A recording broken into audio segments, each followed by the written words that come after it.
മാറാത്തത് മാറും, കേരളം വളരും. BJPയുടെ ഒരു ക്യാമ്പയിൻ സ്ലോഗനാണ്.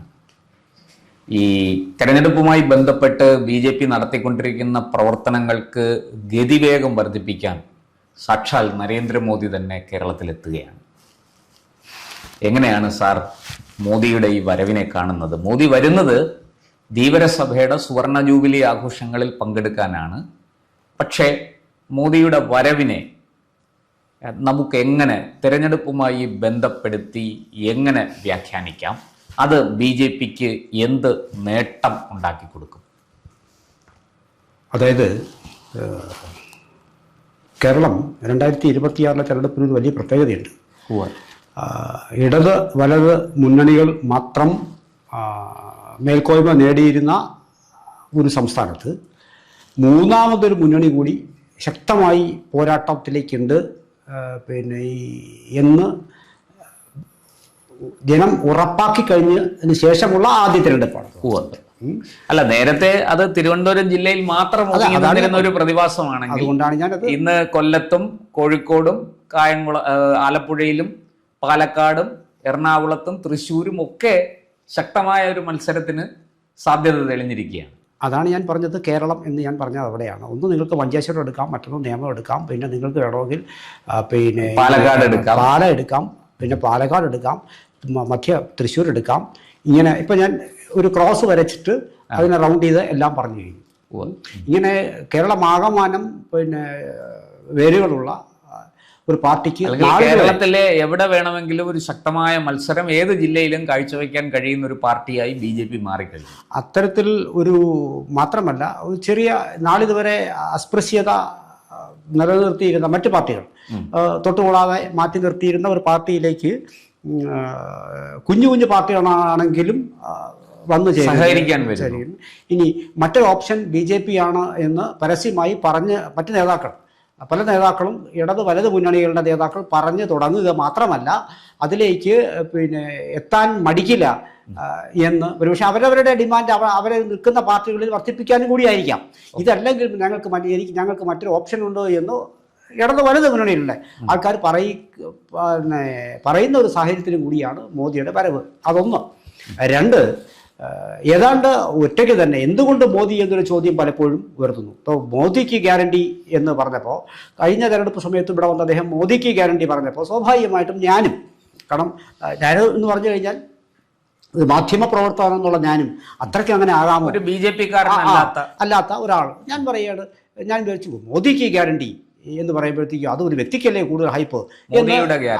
മോദിയുടെ ഗ്യാരണ്ടിയാണ്. വാസ്തുവിൽ ഇതാണ് രാജ്യം ഭരിക്കുന്ന സർക്കാരിൻ്റെ BJP സർക്കാരിൻ്റെ കാര്യം, BJPയുടെ ഗ്യാരണ്ടി എന്നല്ലേ അദ്ദേഹം പറയേണ്ടത് എന്നൊക്കെ ഞാനും ധരിച്ചിരുന്നു. ഇന്നും ഞാൻ അതിൽ നിന്ന് വ്യത്യാസമായി ചിന്തിക്കാനൊന്നും എനിക്ക് കഴിഞ്ഞിട്ടില്ല. പക്ഷെ എന്നിരുന്നാൽ കൂടിയും എന്തുകൊണ്ട് മോദി എന്ന് പറയുന്നതിനകത്ത് ചില ഉത്തരങ്ങൾ ഞാൻ ഉൾപ്പെടെയുള്ള ആൾക്കാർ മാധ്യമപ്രവർത്തകർ എന്നുള്ളതിൽ കണ്ടെത്തിയിട്ടുണ്ട്. കാരണം ഏതാണ്ട് സ്വന്തം ചുമലിൽ സ്വന്തം ഉത്തരവാദിത്തം. ഞാൻ എവിടെ ചെന്നാലും അത് തിരഞ്ഞെടുപ്പ് എവിടെ നിങ്ങൾ നോക്കിക്കോളൂ, ലോകത്തെവിടെ 2014 മുതൽ ഞാൻ ഈ മനുഷ്യനെ വളരെ കൃത്യമായി തന്നെ ഇദ്ദേഹത്തിൻ്റെ യാത്രകളും ഇദ്ദേഹത്തിൻ്റെ പ്രസംഗങ്ങളും വളരെ കൃത്യമായി നിരീക്ഷിക്കുന്നു. അപ്പം അതിൻ്റെ ബലത്തിലാണ് ഞാൻ ഈ പറയുന്നത്. ശരിക്കും 2014 മുതൽ മോദിയെ പിന്തുടരുന്നു, വളരെ കൃത്യമായി തന്നെ പിന്തുടരുകയാണ്. അപ്പോൾ ഞാൻ നേരത്തെ നമുക്ക് ഈ നമ്മൾ ചരിത്രം നമ്മൾ വായിക്കുന്നുണ്ട്, ചരിത്രം നമ്മുടെ മുന്നിലുണ്ട്. ചരിത്രം ശരിയാണോ എന്നുള്ളത് കൂടുതൽ ക്രോസ് ചെക്ക് ചെയ്യാനുള്ള പുസ്തകങ്ങൾ നമ്മുടെ ഇവിടെയുണ്ട്, രാജ്യത്തുണ്ട്. അതൊക്കെ നിങ്ങൾക്ക് പരിശോധിക്കാം.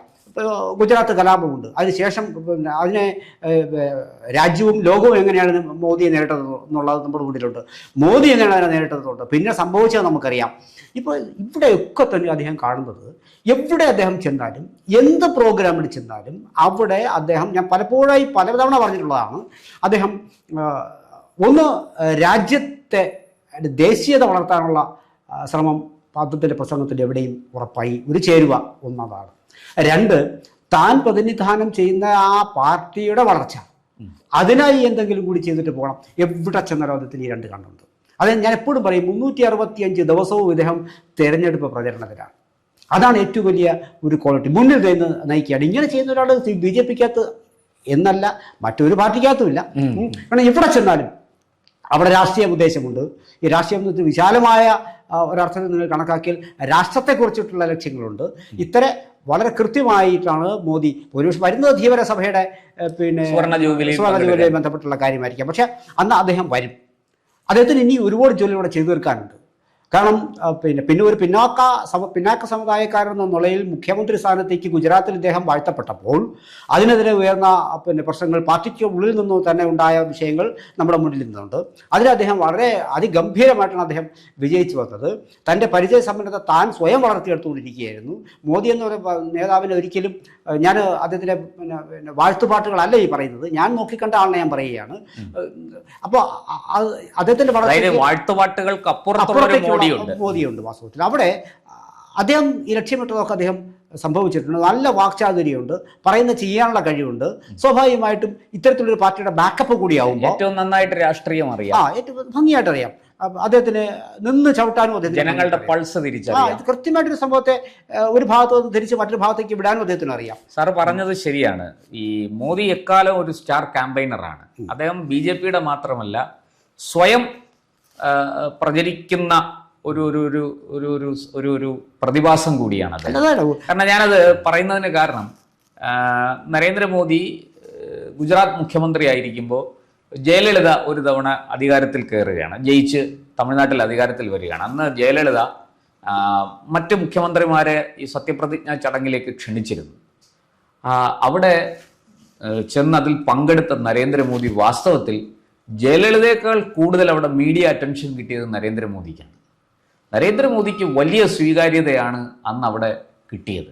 അത് കണ്ടാൽ നമുക്ക് മനസ്സിലാവും അദ്ദേഹത്തിൻ്റെ ആ ഒരു കരിസ്മ എത്രത്തോളം ഉണ്ട്. അല്ല, ഇതൊക്കെ അദ്ദേഹം സെൽഫ് പ്രൊമോഷന് വേണ്ടി ചെയ്യുന്നതാണെന്നും BJPക്ക് വേണ്ടി ചെയ്യുന്നത് എന്നൊക്കെ നിങ്ങൾക്ക് ആരോപണം ഉന്നയിക്കാം. പക്ഷേ ഇതിൽ എത്രയൊക്കെ കാര്യങ്ങളാണ് ജനങ്ങളിലേക്ക് സർക്കാരിൻ്റെ സഹായങ്ങൾ എത്തുന്നതുകൊണ്ട് നമ്മൾ നോക്കണം. അദ്ദേഹം വെറുതെ പറഞ്ഞു പോകുന്നതല്ല ഇത്. അല്ല, അത് ശരിയാണ്. ഇതൊരു മറ്റൊരു അജണ്ടയുടെ ഭാഗമായിട്ട് BJPയോ അതായത് കാര്യങ്ങൾ കൃത്യമായി ചെയ്ത കാര്യങ്ങളെ നല്ല ഭംഗിയായി മാർക്കറ്റ് ചെയ്യുകയും കൂടിയാണ്.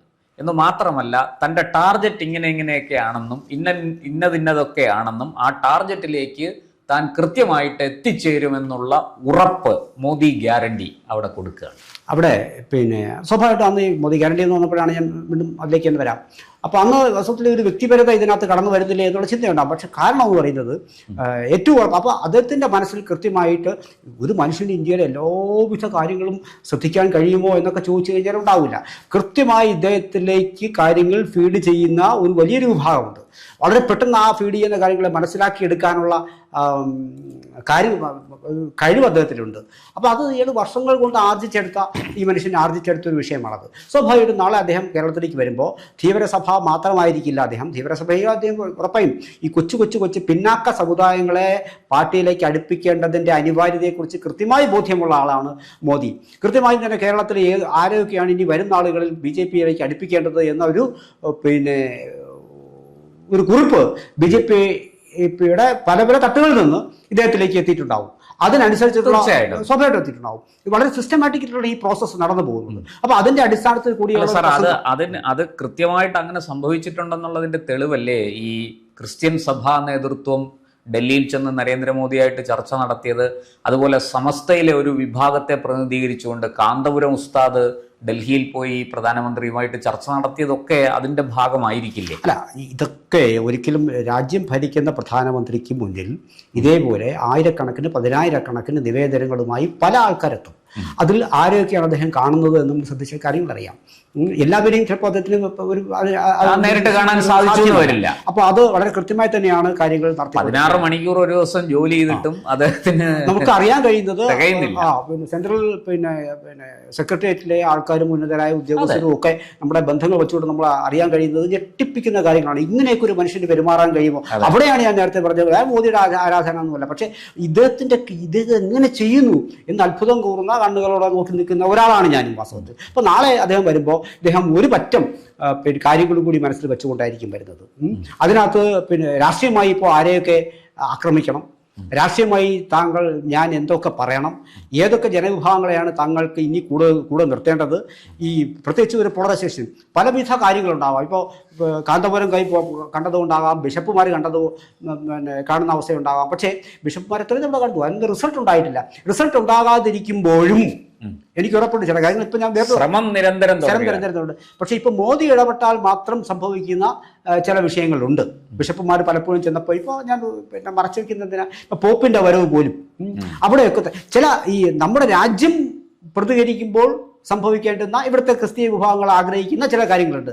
അതിന് പ്രധാനമന്ത്രി കൂടി പിന്നെ ഇൻവോൾവ് ആകണം, മനസ്സ് വയ്ക്കണം, കേന്ദ്ര സർക്കാർ കൂടി മനസ്സ് വയ്ക്കണം. അപ്പോൾ അത്തരത്തിലുള്ള ചില കാര്യങ്ങൾ അദ്ദേഹം ഇതുവരെയും തീരുമാനം എടുത്തിട്ടില്ല. ഞാൻ പറഞ്ഞത് വളരെ കൃത്യമായി തന്നെയാണ്.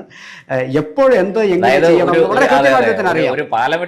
അങ്ങോട്ടും ഇങ്ങോട്ടും വേണം. അപ്പോൾ അതൊക്കെ ഇതെല്ലാം ആരെയും പിടക്കാതെ കൊണ്ടുപോകേണ്ടത് പ്രധാനമന്ത്രി ഉത്തരവാദിത്വം കൂടിയാണ്. അപ്പോൾ അത്തരത്തിലുള്ള വളരെ ബാലൻസ്ഡ് ആയിട്ടുള്ള കാര്യങ്ങൾ അദ്ദേഹം എടുക്കുന്നത്. നാളെ അദ്ദേഹം വരുമ്പോൾ സ്വാഭാവികമായിട്ടും BJPയുടെ ശക്തി പ്രകടനം ഈ 2026 തെരഞ്ഞെടുപ്പിന് മുമ്പായി തെളിയിപ്പിക്കേണ്ട ബാധ്യത അദ്ദേഹത്തിനുണ്ട്.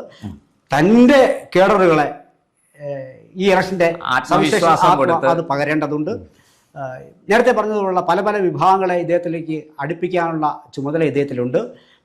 പിന്നെ കേരള സംസ്ഥാനത്തിൻ്റെ മുഴുവനായ രാഷ്ട്രീയമായ സവിശേഷതകൾ ഇദ്ദേഹത്തിന് ഊന്നി പറയേണ്ടി വരും. ഇങ്ങനെ ഒരുപാട് കാര്യങ്ങൾ മനസ്സിൽ വച്ചു. പിന്നെ ഈ നമ്മുടെ മേഖല ഈ റെയിൽവേ വികസനം, പ്രധാനമന്ത്രി ചില പദ്ധതികൾ, ഇത്തരം കാര്യങ്ങളെക്കുറിച്ച് നാളെ കൃത്യമായും അദ്ദേഹം സൂചന നൽകും. പിന്നെ സ്വാഭാവികമായിട്ടും കേരളം പോലുള്ളൊരു സംസ്ഥാനത്ത് ഒരുപാട് പേര് ഈ ഗൾഫ് മേഖലയിൽ വർക്ക് ചെയ്യുന്ന പ്രവാസി ആൾക്കാരുണ്ട്.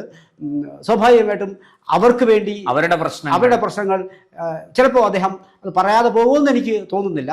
സ്വാഭാവികമായിട്ടും അത് ഭയക്കേണ്ടതില്ല എന്ന ഒരു അഭിപ്രായം. ഇപ്പോഴത്തെ പശ്ചിമേഷ്യയിലെ സാഹചര്യം വെച്ച് നോക്കുമ്പോൾ പ്രധാനമന്ത്രിയുടെ വാക്കുകൾക്ക് വലിയ വിലയുമുണ്ട്. ഉറപ്പായും. അപ്പോൾ അതേക്കുറിച്ച് നിങ്ങൾ സ്വാഭാവികമായിട്ടുള്ള അഭിപ്രായം പറയാനുള്ള സാധ്യത ഞാൻ തള്ളിക്കളയുന്നില്ല. പിന്നെ ഈ 11% ഈ വോട്ട് ശതമാനം വർദ്ധിപ്പിക്കേണ്ടതിൻ്റെ ഉത്തരവാദിത്വം തൻ്റെ അണികളെ പറഞ്ഞ് ബോധ്യപ്പെടുത്തും. ഇങ്ങനെയുള്ള ഒരു ഒട്ടനവധി വിഷയങ്ങളുമായിട്ടായിരിക്കും അദ്ദേഹം ഇവിടെ വരുന്നത്. മാത്രമല്ല ഇത് നമ്മൾ നേരത്തെ തന്നെ പറഞ്ഞിരുന്നു, ഇലക്ഷന് മുമ്പ് പലകുറി ഇദ്ദേഹം കേരളത്തിലേക്ക് എത്തുമ്പോൾ ഞാൻ ഇതിന് മുമ്പുള്ള വീഡിയോയിൽ ഞാൻ പറഞ്ഞു കാരണങ്ങൾ ഉണ്ടാക്കി തന്നെ ഇദ്ദേഹം എത്തും.